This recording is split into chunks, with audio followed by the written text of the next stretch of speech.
Thank you. It is a real privilege to be here. I teach primarily online, and so anytime I have the chance to talk to people and see faces is just wonderful. So I'm really happy. So yeah, a little bit about me. I live in South Carolina. I teach with Polymath. I also teach in the Memoria Academy, which is a branch of Memoria Press. It's their online academy. I've been doing that for about 10 years now. But I came in to the academy as a literature and logic teacher, and I had an interest in math thanks to some graduate work that I had done. And they kept asking me, and maybe if you have some experience in some smaller classical schools, you know that what happens is you don't have enough teachers to teach all the subjects, and so whoever's free gets asked, can you teach this topic? And you just have to say yes. So that happened to me a bunch of times. And I ended up just never saying no, and I ended up becoming the head of the math department accidentally, which is funny. I'm also working on a PhD in early modern literature at the University of South Carolina, so I'm busy. But it also has provided me with what I hope is a good perspective from which to view the mathematical arts, because I'm sort of within it and outside at the same time. And so I'm going to be talking about meaning in math, addressing meaning in math. And I'd like to begin with an observation, because I do have this experience teaching inside the math classroom as well as inside the literature classroom. And what I found is that when I'm teaching math, students will often ask, usually when we get to trigonometry, they'll ask me, when am I ever going to use this, right? And you have to be honest and tell them, well, probably never. Unless you become an engineer or go into computer science or something, you're probably never going to actually need to know how to use tangent ratios, right? But the question itself is perhaps a little bit troubling because it reveals that students find math personally irrelevant and not useful, which is ironic because as a culture, we're pushing students constantly towards STEM fields and towards STEM careers. Why? Because we think it's so useful, right? But to the students, they have a very different experience. Literature, on the other hand, the literature classroom is a little bit different. And it's very possible that maybe I just have had really literary students, but I think that this points to a broader trend. And so while I find that students will protest individual books or individual authors because everybody has an author that they hate, I don't have students tell me that what we're doing in the literature classroom is irrelevant to their lives. That never comes up. And so, you might be reading Dante and Shakespeare or Dostoevsky, who've been long dead, talking about things, in a world which is almost unrecognizable to our own. And students don't say, when am I going to use this, right? It's not a question that comes up because it doesn't feel irrelevant. So then the question is, why not? Why is it that we have this experience in the math classroom but not in the literature classroom? Well, I think there are a couple parts to this answer, and one of the parts is that literature connects with students. It speaks into their lives. It gives them categories for understanding others and for understanding themselves. And as human beings, we find meaning in story. And without story, there is no meaning. There's just fact or just event, right? And this is one of the reasons why it's a fairly common practice, I think, in therapy and whatnot, to get people to tell their story or to journal or write their stories. And it's because this is how we process things, right? We find meaning by telling stories and hearing stories. And so what story does is it connects events or facts into a temporal and cohesive whole in which the relationships between the parts matter, right? And it's from these relationships that meaning emerges. And so literature has no need to prove itself in the way that math does, because literature addresses the very thing, gives us the thing that actually allows events and facts to have meaning. Right? So meaning naturally emerges out of story. And so there's this difference in the classroom. When we teach math, though, we don't allow, this is going to sound weird, but we don't allow math to have its own story. And so it feels disconnected from students and from their lives and the things that matter to them. And I'm going to say more about this afternoon. In my breakout, I'm going to talk more about the role of story in math teaching. But the other part here is that we do something for math that we tend not to do for literature, which is we defend math by appealing to its utility. And so what happens is that students don't really buy this, because we tell them, you need to study math because it's really useful. Right, Jamie just mentioned, we tell them, well, you got to balance your checkbooks. Well, nobody uses, most of us don't use checks anymore, right? And when we do, we usually just rely on the banks and their fancy software to keep track of everything.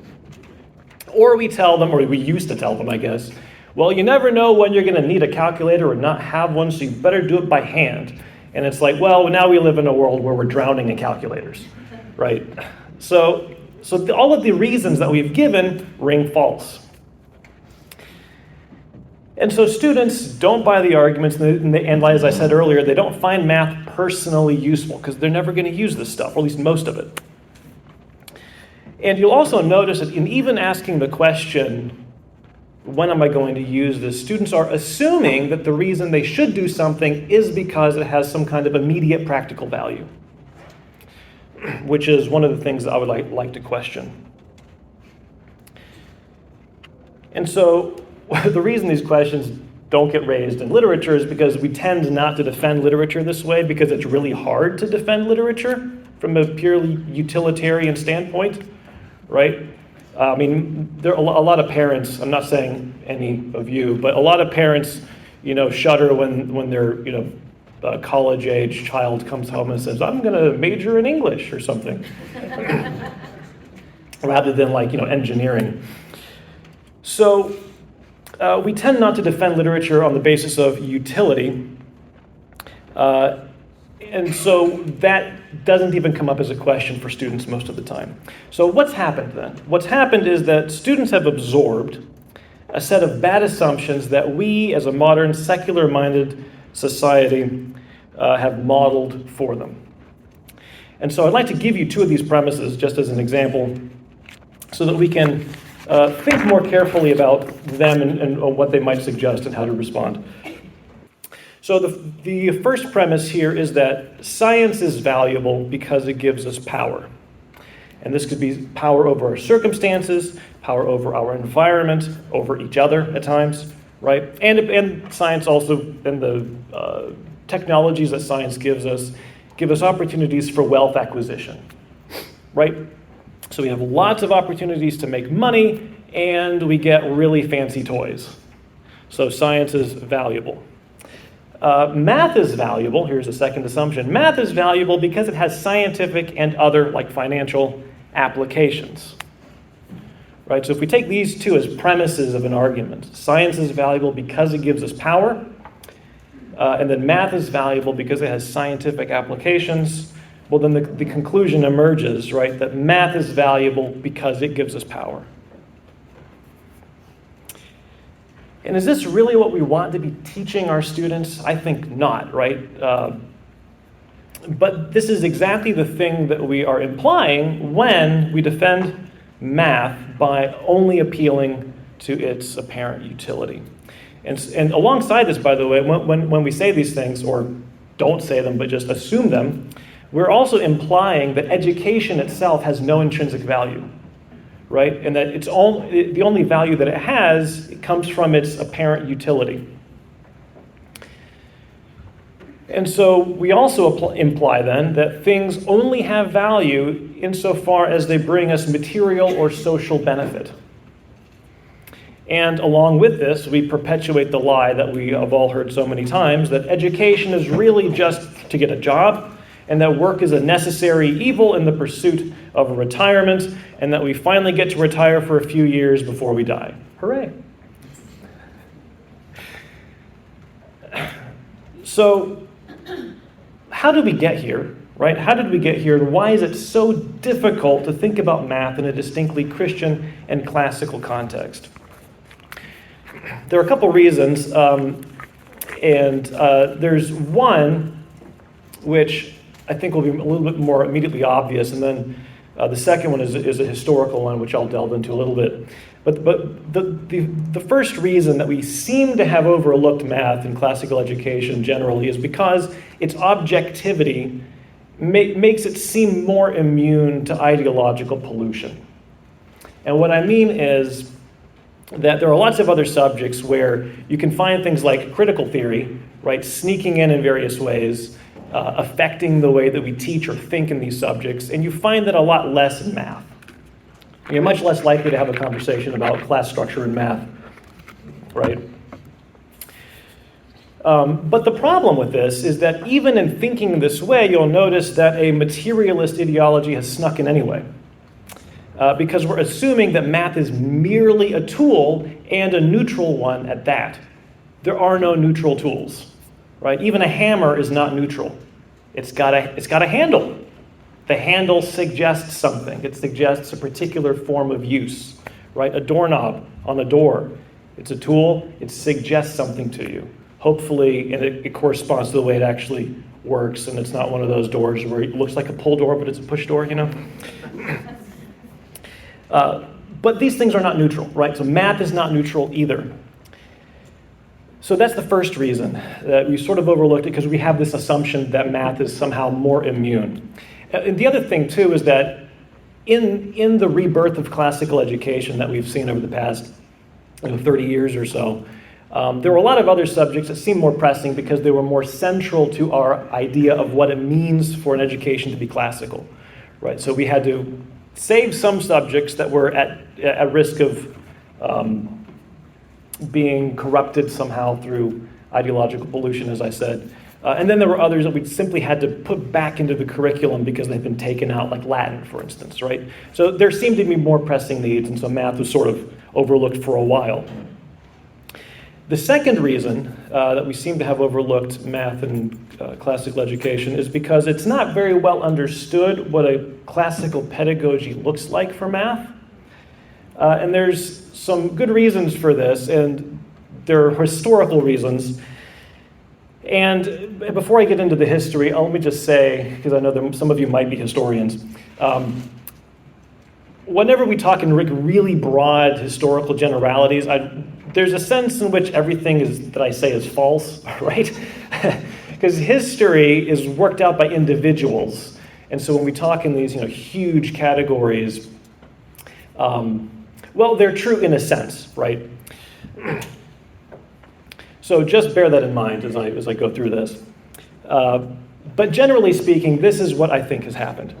So there wasn't a whole lot of development mathematically between the time of the ancient Greeks and through the late Middle Ages. So when we think about math in a classical context, our minds usually go to ancient Greece, right? And there's a good reason for that. But very little happens up until the late Middle Ages. Part of the reason is that a lot of the Greek mathematicians, their works had been lost and they were preserved by the Arabs. And Europe didn't receive all of these texts until the late Middle Ages. Then finally these texts re-entered Europe, and around the time of the Renaissance, we find a lot more mathematical inquiry and development, and it was in large part because now these texts were available and people were able to think about these things in new ways. So mathematical progress does accelerate then during the Renaissance, which I will refer to also as the early modern period. So if I say that, don't let that confuse you. It just means like the period starting around 1450 onward. So one of the things is that even though we had all this progress in math, it had very little impact on education, strangely enough. And there are a couple reasons for this. And I'll also say that it's had very little impact on on education as we see it and think of it today as English speakers. And that's because the majority of our tradition as classical educators actually comes to us through the English Renaissance, and more particularly the English humanists. And these are, I'm not going to name names because there's a bunch of them, but one of them that you'll recognize is Erasmus. He wasn't an Englishman, but he was heavily influential to the English humanists. And so around this time, you have schools that are suddenly very interested, and especially in England, you have schools that are really interested in the question of how do we raise the next generation of students. Let's do it better than we've been doing it. Some of this was a reaction against what they saw as the faults of the Middle Ages. C.S. Lewis is skeptical about this. He thinks the Middle Ages were not so bad as they thought as the humanists thought that the Middle Ages were. But they were trying to improve things. This was at least their goal. And the political and social climate of Europe at the time meant that what was really prized was rhetoric and an education in Latin. There was some acknowledgement that you should also study Greek to have a properly classical education, but because of the time constraints and the fact that Latin was way more practical, most students really only got an education in Latin. And so this was a good education if you were going to be a governor of some kind or an ambassador or somebody in a position of leadership. And very little math is actually needed to rule. Surprise, surprise, right? And so education for the elites, where the stakes were highest, didn't have a lot of math, if any at all. And so as a result, very, very little of the pedagogical theory of the time that was being developed had anything to say about math. It was all very heavily focused on how do we produce people who are going to be good advisors to the king. What sorts of things do they need to read? This is especially pertinent in Europe during the reign of King Henry VIII. There was a lot of writing that was happening at this time because Henry VIII was going off the rails and people were suddenly really concerned. Wait a minute, we need to raise up a generation of people, of students, of young men who are going to know how to advise rulers in the future to keep this sort of nonsense from going on. So since that time then, because of the influence of all the thought, very little attention has gone into the quadrivium as opposed to the trivium. And I'll also say this, because you might be wondering, well, what about stuff that happens later, like Sir Isaac Newton? It seems that he had a pretty good math education. Well, yeah, so after about 1650, what happened was people began to notice maybe all of this ignoring the quadrivium wasn't such a good idea, so maybe we should try to put in some more practical subjects back into the curriculum. So that happened, but what you don't find is a lot of the really intense theorizing about what a good education is happening alongside with trying to reintegrate the quadrivium. So all that thinking had happened earlier, primarily around the trivium. Does that make some kind of sense? Okay. So all that to say, we've inherited a lot of pedagogical thought about the trivium subjects, as well as philosophy and theology and literature and history, and very little pedagogical thought on math and science as well. So where do we begin to address this problem then? Well, I like to begin by giving what I call a non-pragmatic defense of math. So when my students ask me, when am I ever going to use this? Or why do I need to know how to do this or that? The thing that I tell them is, well, that's kind of the wrong question, right? That's not what we should be asking, because those are not the reasons why we study math. In fact, there are 3 reasons I think are good reasons for studying math. Here they are. The first one is that math is about beauty. Math is about beauty. Secondly, math is about investigating the natures of our own minds. Thirdly, math describes the universe as created by God. So math is about beauty. It's about investigating the nature of our own minds. It's about studying rationality itself. And it describes the universe as created by God. And I'll go through each of these. So let's start with math is about beauty. What do we mean when we say this? Well, it helps, I think, to begin by asking, how does beauty work? Now, that's a huge question. But what we can say is that things are beautiful or not beautiful largely on the basis of relationships. Relationships are at the core of beauty. And here's another way to think about that. Ratio and proportion, right? What distinguishes a beautiful building from a really hideous, brutalist building that was constructed like in the late 70s or something, right? Well, one of the things that distinguishes this is the use of ratio and proportion, right? A beautiful building will have proportions that are suitable to human beings, right? A brutalist architecture doesn't care. And so you also see this in painting as well, right? The arrangement of figures on a canvas. You can even think about the relationship between colors, between light and darkness. Sculpture as well. The Greek sculptors were obsessed with the ratios and proportions governing the human body, right? They wanted to find the ideal set of proportions so that they could sculpt the ideal human figure to find ultimate human beauty. You also see this really clearly in music, right? What makes two pitches consonant rather than dissonant? It's the ratio between them, right? You even see something like this in poetry.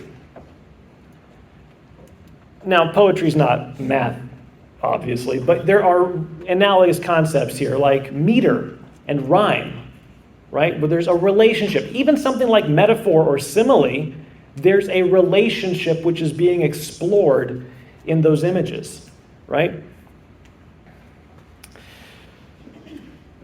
So math is beautiful then because it concerns itself with defining the relationships between ideas. And it's concerned with seeking the truth and declaring the harmonies within the true. That's what math is doing. It's seeking the truth and declaring the harmonies within it.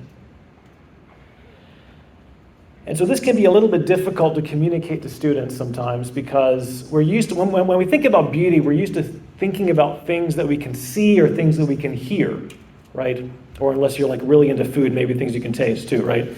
But the beauty of math is not something which is seen with your eyes or heard. It's something which is perceived with the eyes of the mind, right? Which is the reason why people don't usually find math beautiful, because they don't know how to think or how to approach the whole question of what math is doing, right? Where is the beauty in math? It's in these relationships. You have to know to look for them. So secondly, math is about investigating the nature of our own minds. Now, what I mean by this is, if you think about what math is, you're abstracting from the physical, right? So you can count individual things like beans or tables or chairs, right? And you abstract also for geometry shapes, circles and lines. But the things that we see in the physical world, those are not the math, right? And the circles that we talk about as physical things are not really geometric circles because geometric circles are perfect, right? And a geometric line is actually invisible because it has no width. If it had width, you could see it, but it doesn't, so it's invisible. It's just pure length. And so what this means is math is all concept. It's all it is. It only exists in your head. And so when you're writing, doing math homework, for instance, the stuff on the page is not the math, right? That's just a record, or a representation, rather, of the way that you're handling the concepts in your head. And so in that sense, because math is only ever in your head, then in one sense, it's an exploration of rationality itself. And so you're taking all these ideas and you're pitting them against each other. You're trying to find relationships between them, trying to find truth between them, right? Saying, how does this relate to this? But all of it's happening in your head. And so this is an exercise then in the powers and limitations of human thought. And there are certain things, by the way, which you simply can't prove rationally. And one easy place to look in math is axioms. If we could prove the axioms, we would, but we can't, so we don't, right? Because there are other ways of knowing things beyond, simple rational process.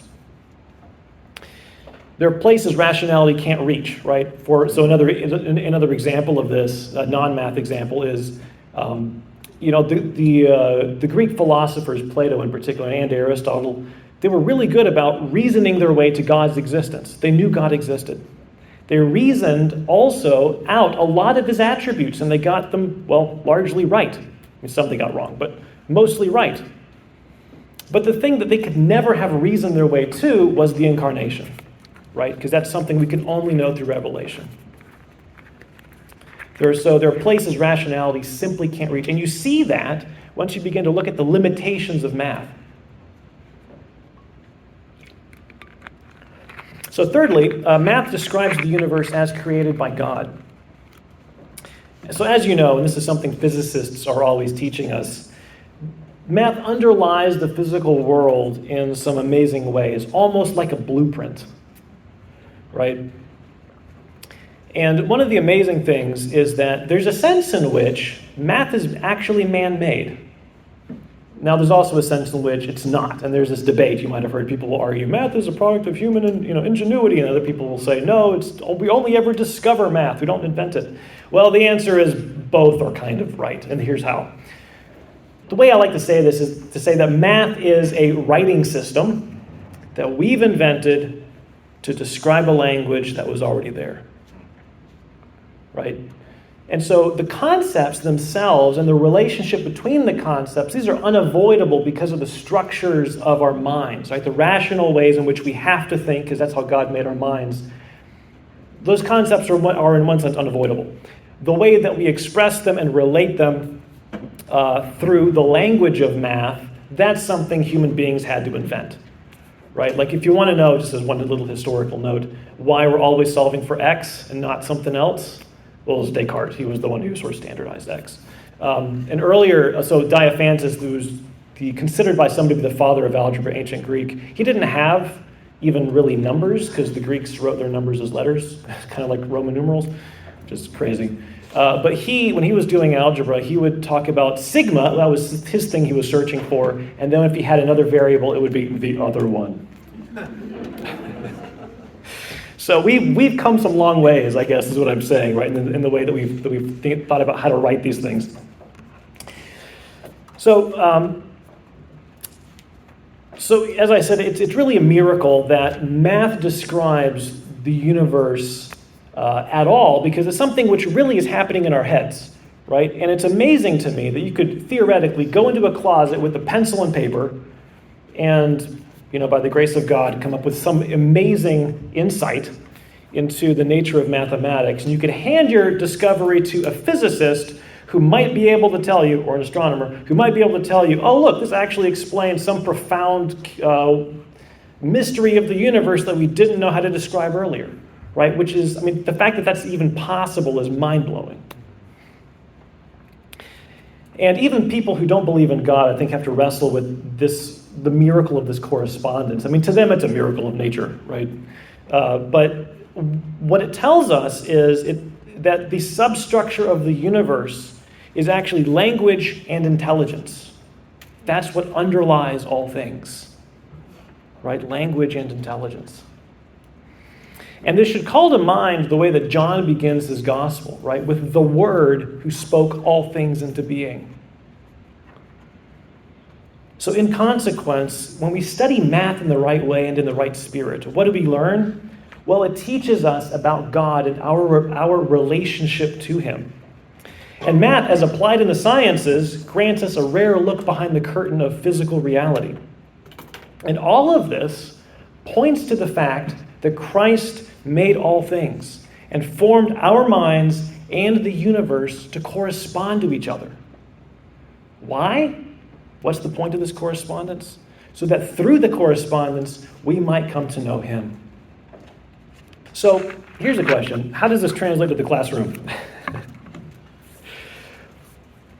Well, I think, firstly, we generally need to do a better job of defending math to our students. Because when we defend math properly, not only will we stop getting the question like, why are we learning this? What does this have to do for me, right? When we defend math properly, the pursuit of math becomes meaningful. And it becomes meaningful, I think, in several ways. It becomes meaningful as a means of exploring ourselves and the universe. It becomes meaningful as an exercise in training the soul toward order and beauty. Right? And this is what people are trying to get at when they say things like, well, the reason you should study math is character development. It's hard and it's, you'll stick to, and you'll learn something just by doing something hard. Which, as a student, students hate that answer, right? It's like, well, can't I learn character development some other way that's not math? And so, but this is really what that answer is trying to get at, right? That when we study math, we are training the soul toward order and beauty. And then finally, math becomes meaningful as a pursuit of truth.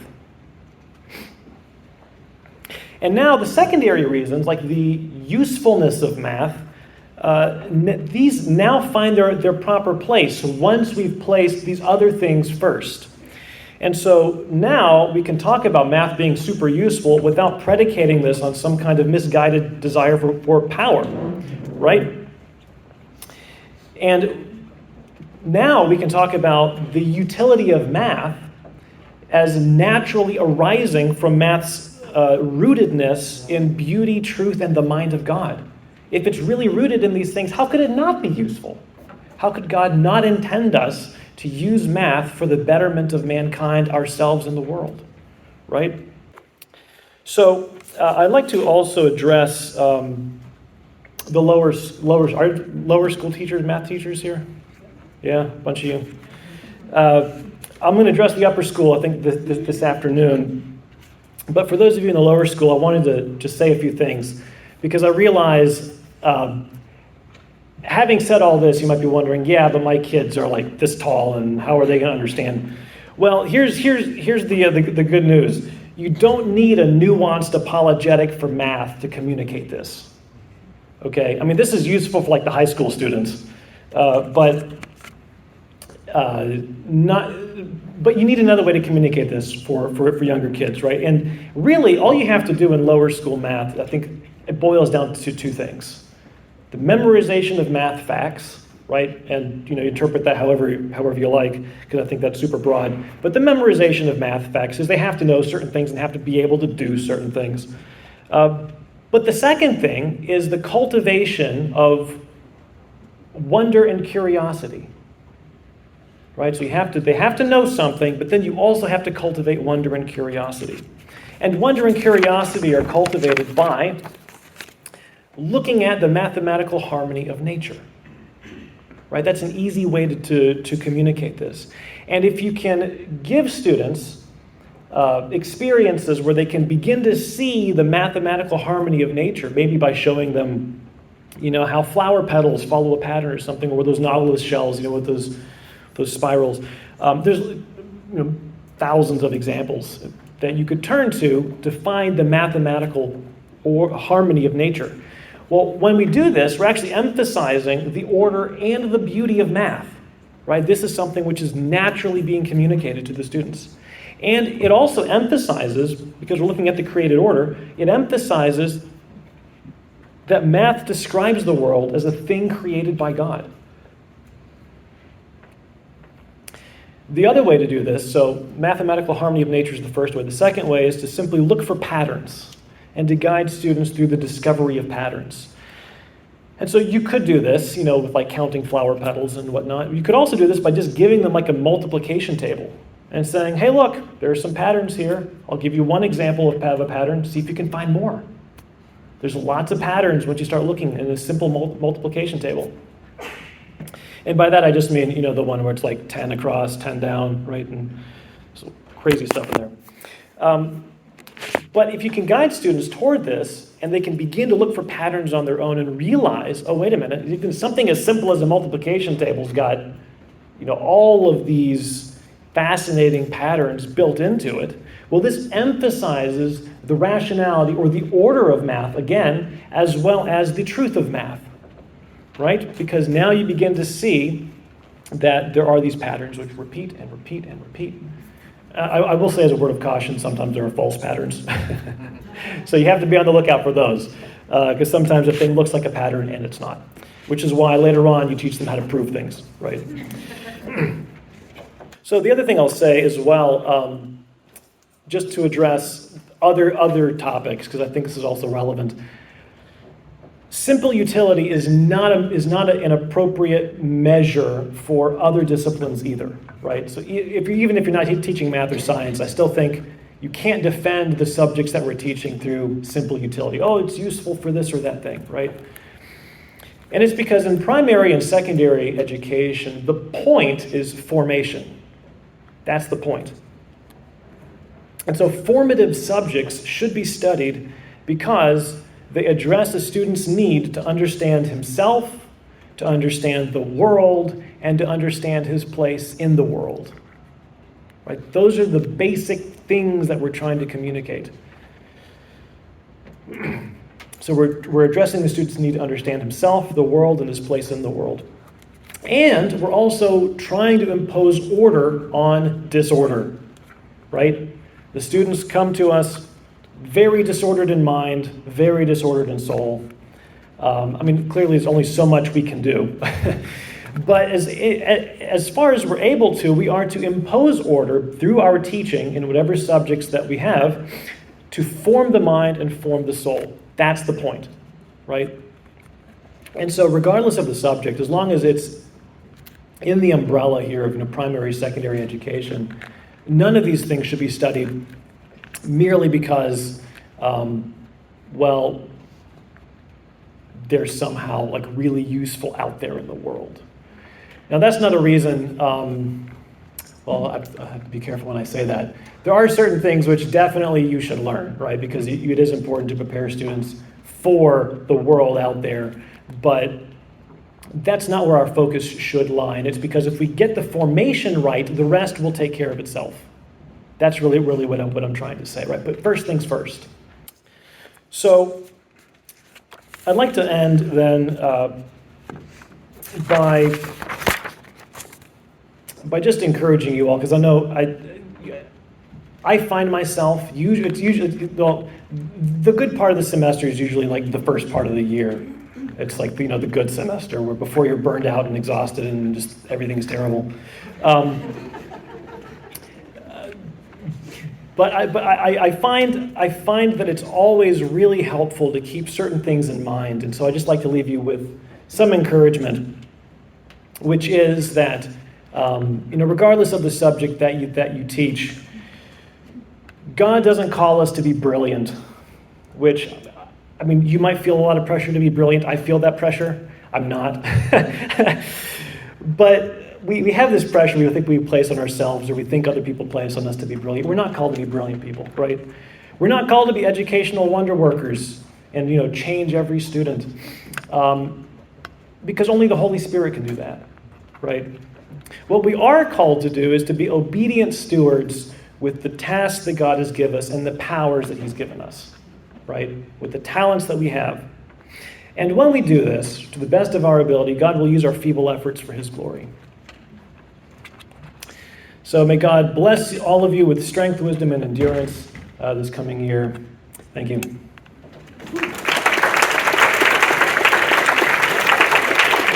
I think I've got time for questions, if there are any questions.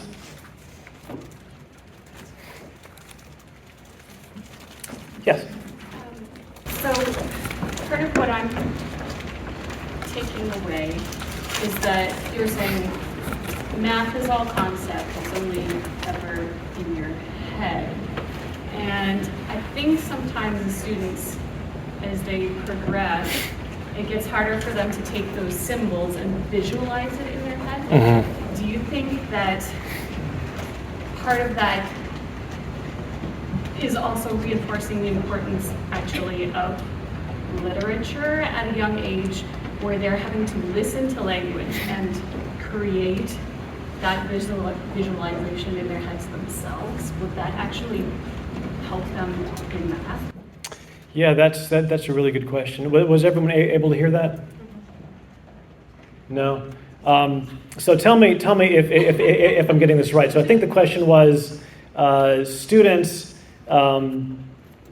will often have a difficult time visualizing certain concepts or certain symbols mathematically as they sort of progress. And so would they be helped by studying literature? Is that right? At an earlier age, or? I guess what I'm wondering is, like, is there a difference with the ability of students as, you know, in high school who have been read to a lot when they were young and have honed that practice of just like visualizing, creating those mental pictures? I feel like if you're on screens all the time or don't have that practice of just, these are the words, and, you know, I can't listen to something without trying to create a picture in my head. If I read something and I can't picture it in my head, I don't understand it. Right, yeah, okay, yeah, that's helpful. So I think what you're asking is something like, what's the correlation then between language sort of applied in a literary sense, and the way that we understand story, and the way that we can listen and process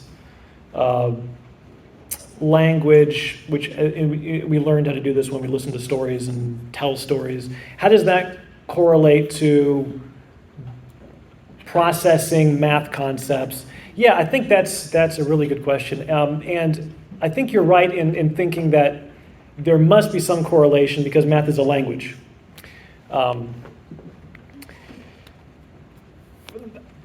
I don't know necessarily how to answer your question offhand, but there are a few things which I think I have found helpful teaching. And well, I'll just say this. The reason I don't know exactly how to answer is because I don't know that I have the experience to be able to have seen students at all different levels of development, because I'm basically just stuck in the upper school.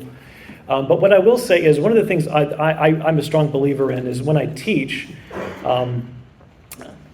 I require students to keep a math journal.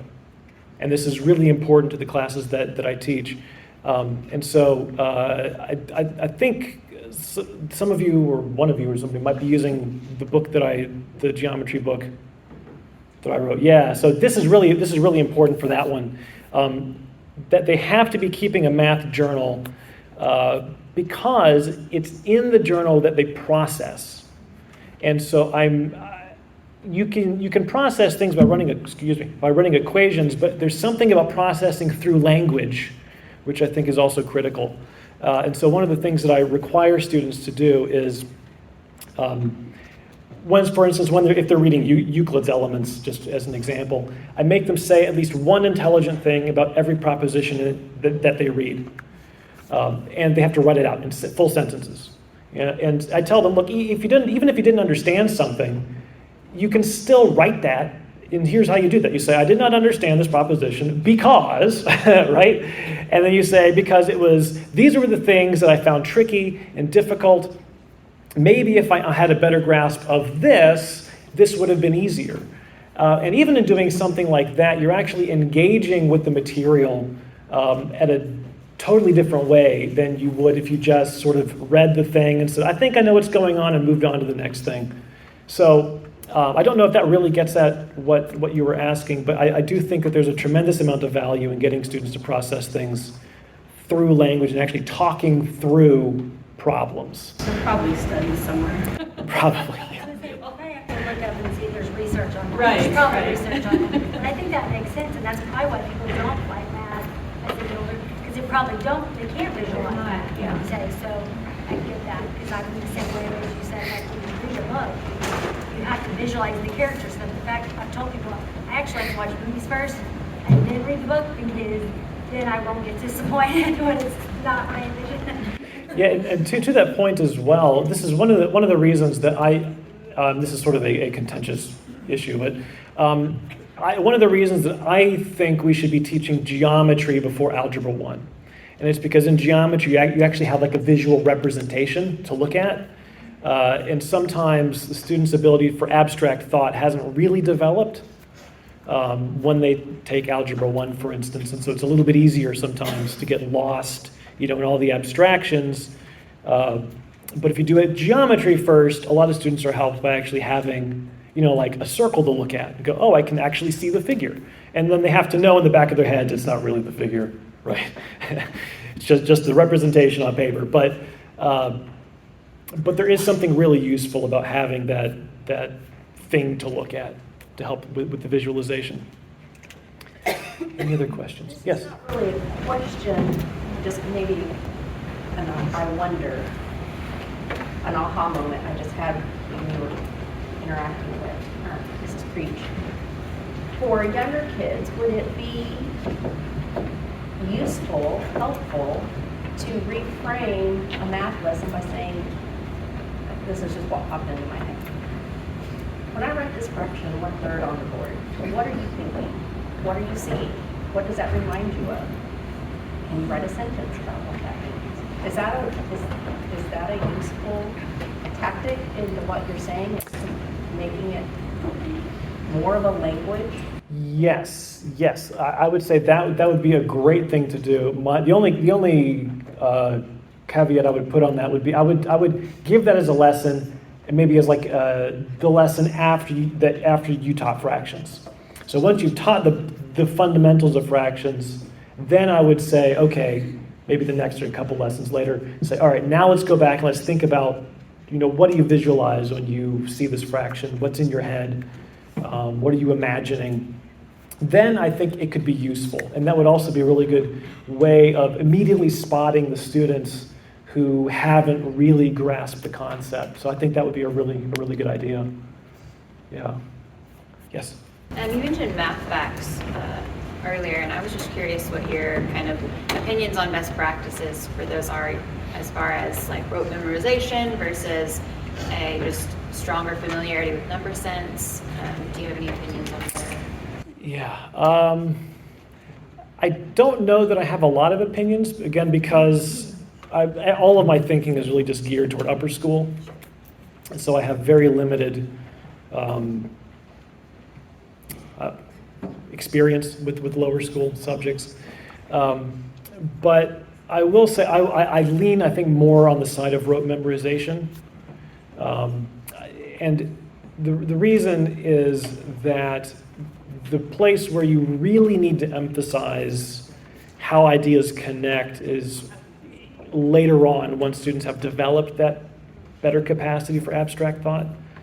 And so this is one of the things I'm going to say this afternoon is that once you get to the upper school, this is really true probably once you get to, certainly by Algebra 1 or geometry, depending on how you structure that, proofs should be like the backbone of what's going on, because students need to be able to see those connections.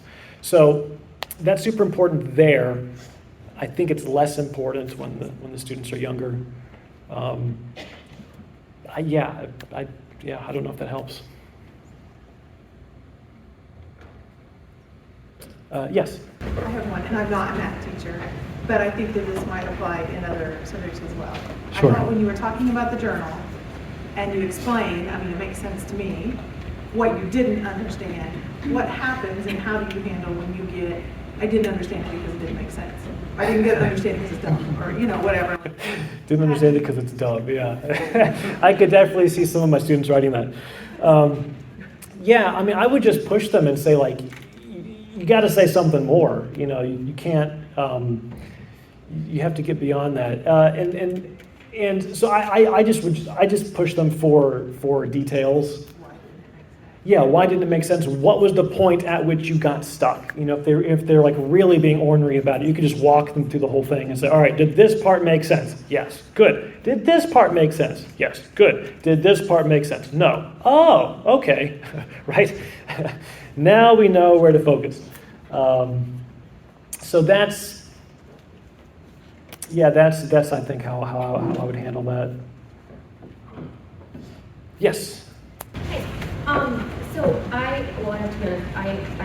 not a math teacher, I'm a high school humanities teacher. So, but I hear a lot of my students talking about math while they are supposed to be writing home. I think this is probably, well, it's not probably, it is a product of our post-enlightenment, whatever what I say, but what would you say to someone who says, or a student that you might or might not overhear saying something like, I'm just not a math person? Like, to me, that cuts like to my core, but I think I get so like irate when that I had kind of a good succinct way of saying, but you're a person, so you are.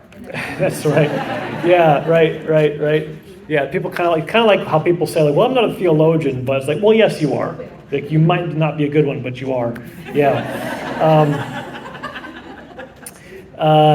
Yeah, I think that's a really good question. That can be difficult to address because students have these preconceived notions about what they are and aren't capable of. And so if you just try to tell them, like, no, actually, you should be, and this is why, I don't know that would be the most effective way of doing it. I find that I think the most effective way to get students to stop saying, I'm not a math person, is to actually find opportunities for them to be really successful in math. Because if they have success in the math, then I think they're more apt to change their mind. I think defending math properly also helps along those lines, because you can show them that it's not just a thing to get you a job later. Then it becomes harder to write off. If you tell them, like, no, actually, you're not allowed to say you're not a math person, because you can't say you're not an art person either, because you can at least appreciate art, right? It doesn't require talent to do that. So you can at least try to maybe step them toward, like, math appreciation. But I think that to really get them to change that perception of themselves, they have to have some kind of success in what they're doing. And I think for a lot of students, the reason they say that is because they've struggled in the past. And at times it's because there are just gaps, or they just have a really difficult time comprehending one particular thing, or really hard time abstracting in one particular way. So as a teacher, it's really difficult to pinpoint exactly what those are. And I've tried, but I think that's probably the best way to go about that, ideally. Yes? So a few years ago, Stanford University put out a series of videos called focusing on, well, I think they called it Anyone Can Be Good at Math.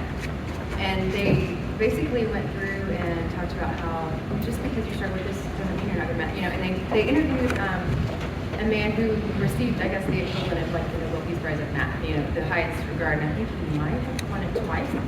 But he said he's slow at math, and he said, I'm still slow at math. He said, I thought I was bad at math growing up because my teachers told me I was too slow, I wasn't good at math, and the alien sky was So I wanted to hear your thoughts on when we give like time tests for multiplication and things like that, because I think that reinforces that they're not good at math if they're slow. Yes. What are your thoughts on that? Because I watched this video and I have a child who struggles with math because she's slower. And I had to really work hard to get her to understand just because you're struggling with this concept doesn't mean that you can't be good at math. So are we reinforcing that they're not good at math if we do things like that? Yeah, that's a complex question to answer because of the reality of the classroom. And so, I'm all for giving certain students extra time if they're just slow at processing things. The way I think about time tests is it's mostly just a way to keep students more or less honest about what they know and don't know. And especially like in the online environment where I find myself, I can't be overseeing, what students are doing. And so time tests are useful there because, if they don't know the answer, like looking it up online is going to take time. Not very much, but still time. So in the classroom, the thing that time tests are good for is testing it's just testing recall, right? So if there are certain things that students absolutely must know and they must be able to recall, like the multiplication tables, then I think a time test is fine for that. if it's the kind of thing where they're having to process through the steps of solving an equation in different ways, and they're having to sort of decide creatively on the test, well, what, do I do it this way? Do I do it this way? I think there's room for more freedom there.